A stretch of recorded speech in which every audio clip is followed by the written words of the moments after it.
Series की night bulletin दिन भर बिहार में आपका स्वागत है। मैं रिया। सबसे पहले सुर्खियों पर एक नजर। सासाराम बिहार शरीफ बवाल पर बोले सीएम नीतीश, जानबूझकर हुई गड़बड़ी, दोषियों पर होगी सख्त कार्रवाई।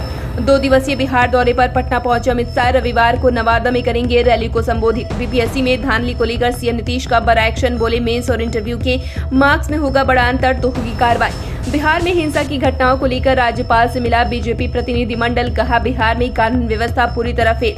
अमित शाह की रैली रद्द होने पर बोली जेडीयू, बीजेपी को पता था सासाराम में नहीं जुटने वाली थी भीड़। अमित शाह के दौरे पर बोली आरजेडी, शाह जितनी भी बार आ जाए बिहार कोई फायदा नहीं होने वाला है। विजय चौधरी ने मोदी सरकार से की विशेष राज्य के दर्जे की मांग, बोले बंद हो बिहार के साथ भेदभाव। बिहार में सांप्रदायिक हिंसा मामले में 45 लोग गिरफ्तार, एडीजी ने बताया हालत स्थिर। मधुबनी में अंधाधुंध फायरिंग, मुखिया की मां और भाई सहित 3 लोगों की मौत। पटना में बच्चे की हत्या कर टावर पर चढ़ा हत्यारा, भीड़ ने पीट कर की हत्या। अब खबरें विस्तार से। रामनवमी के बाद शोभा यात्रा के दौरान सासाराम बिहार शरीफ में हुए उपद्रव पर शनिवार को सीएम नीतीश ने सख्ती दिखाते हुए कहा कि इस मामले में एक पहलू की जांच हो रही है। जो भी दोषी होंगे उनके खिलाफ सख्त एक्शन लिया जाएगा।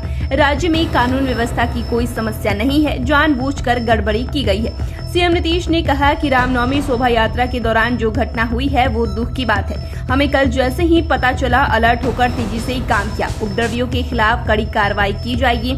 सरकार अलर्ट है, अधिकारी नजर बनाए हुए हैं। वहीं अमित शाह का 2 अप्रैल को होने वाला सासाराम दौरा स्थगित होने पर सीएम नीतीश ने कहा कि अमित शाह क्यों आ रहे थे, अब नहीं आ रहे हैं, तो अब क्यों नहीं आ रहे हैं वो ही जाने।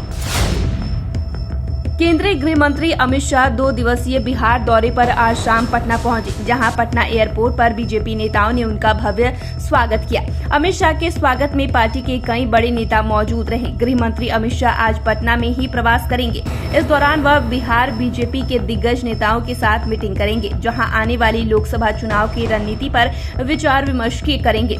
वहीं रविवार को नवादा में एक जनसभा को संबोधित करेंगे। इसके लिए बड़ा मंच और पंडाल बनकर तैयार है। बता दें कि सासाराम में भी अमित शाह का कार्यक्रम निर्धारित था, लेकिन हिंसा की घटना के कारण सासाराम की कार्यक्रम को रद्द कर दिया गया है। बिहार लोक सेवा आयोग के 75वें स्थापना दिवस कार्यक्रम में सीएम नीतीश कुमार शामिल हुए।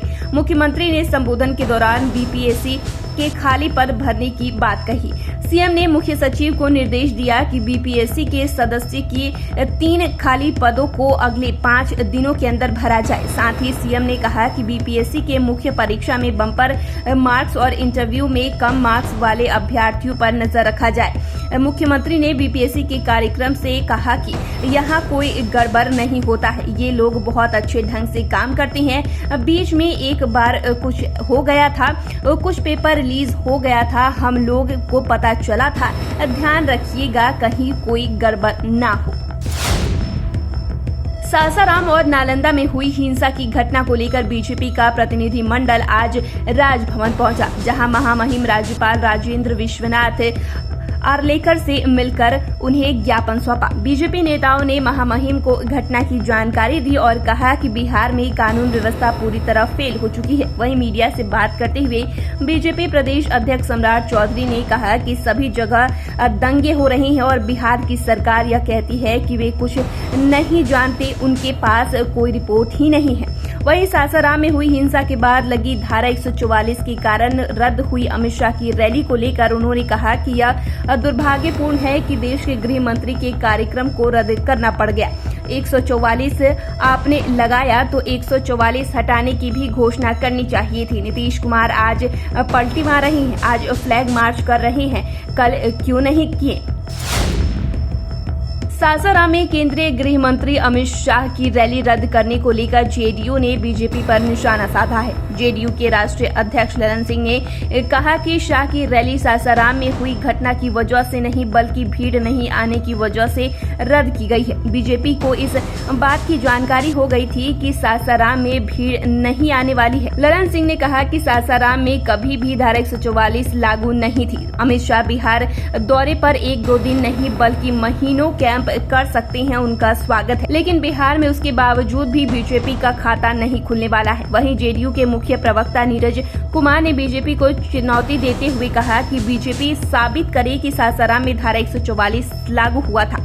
भीड़ नहीं जुटने की वजह से शाह की रैली स्थगित हुई है और अब बीजेपी झूठ फैला रही है।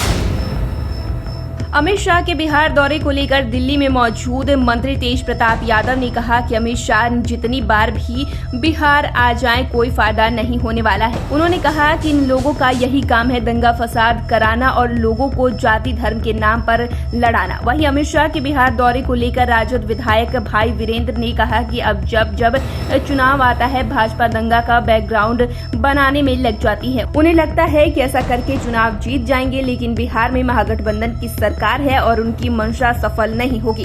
हम दंगाइयों से पूरी सख्ती से निपटेंगे। शनिवार को वित्त मंत्री विजय चौधरी ने मोदी सरकार पर जमकर हमला किया। वहीं उन्होंने बिहार के लिए विशेष राज्य की मांग की। उन्होंने कहा कि बिहार विशेष राज्य के दर्जे का हकदार है। हमें वित्तीय विश्वसनीयता स्थापित की है, इसलिए विशेष मदद केंद्र से चाहिए, लेकिन बिहार को ऋण लेने की भी पाबंदी हो रही है। यही स्थिति अच्छी नहीं है। हमारे पास जो भी संसाधन है उसमें हम सबसे तेज गति से तरक्की कर रहे हैं। बिहार के प्रति भेदभावपूर्ण भावना रखने के कारण बिहार को विशेष राज्य का दर्जा नहीं दी जा रही है। हम लोग मांग करते हैं कि केंद्र सरकार बिहार के साथ भेदभावपूर्ण नीति बंद करे। बिहार के सासाराम और बिहार शरीफ शुक्रवार को हुई घटना को लेकर राज्य पुलिस मुख्यालय में ADG law and order Jitendra Singh Gangwar ने बताया कि रामनवमी पर निकली गई शोभा यात्रा के दौरान भड़की सांप्रदायिक हिंसा के सिलसिले में अब तक 45 लोगों को गिरफ्तार किया जा चुका है। सासाराम और बिहार शरीफ में सामान्य स्थिति बहाल कर दी गई है, लेकिन वरिष्ठ अधिकारी प्रभावित क्षेत्रों में एहतियातन डेरा डाले हुए हैं और भारी संख्या में बलों की तैनाती भी बरकरार रखी गई है। जितेंद्र सिंह गंगवार ने बताया कि रोहतास के जिला मुख्यालय सासाराम में हिंसा और आगजनी के सिलसिले में 18 लोगों को गिरफ्तार किया गया है। वहीं नालंदा में हिंसा के सिलसिले में वहां से 27 लोगों को गिरफ्तार किया गया है। मधुबनी में शनिवार को जमीन विवाद को लेकर दो पक्षों के बीच अंधाधुंध फायरिंग हुई, जिसमें 3 लोगों की मौत हो गई। घटना जिले के खुटौना प्रखंड के लौकहा थाना क्षेत्र के माधोपुर पंचायत सहोरवा गांव की है। बताया जा रहा है कि दो पक्षों में गोलीबारी में मुखिया के परिजन सहित 3 लोगों को गोली लग गई है। मुखिया के भाई और मां की मौत हो गई है, वहीं दूसरे पक्ष से भी एक की मौत हो गई है। वहीं घटना के बाद से इलाके में सनसनी है। पुलिस हर मामले की जांच कर रही है। मुख्य आरोपी को हिरासत में लेकर पुलिस पूछताछ कर रही है। पटना के पुनपुर में शनिवार को एक बच्चे की हंसुए से काटकर हत्या कर दी गई। इसके बाद आरोपी बिजली के टावर पर चढ़ गया, जिसके बाद गांव के ही कुछ लोग लाठी डंडा लेकर टावर पर चढ़े और आरोपी को जमकर पीटना शुरू कर दिया। भीड़ ने आरोपी को लाठी डंडे से इतना मारा कि उसकी मौत हो गई। बता दें कि घटना के दौरान पुलिस ने आरोपी को भीड़ से छुड़ाने की कोशिश की, मगर लोगों ने पुलिस को ही खदेड़ दिया। वहां मौजूद लोगों ने पुलिस पर भी पथराव किया। वहीं पुलिस ने आरोपी को मानसिक रूप से विक्षिप्त बताया है और मामले की छानबीन में जुट गए हैं। तो फिलहाल इतना ही। चैनल को सब्सक्राइब करें, फेसबुक पेज को लाइक करें। वीडियो देखने के लिए आपका शुक्रिया।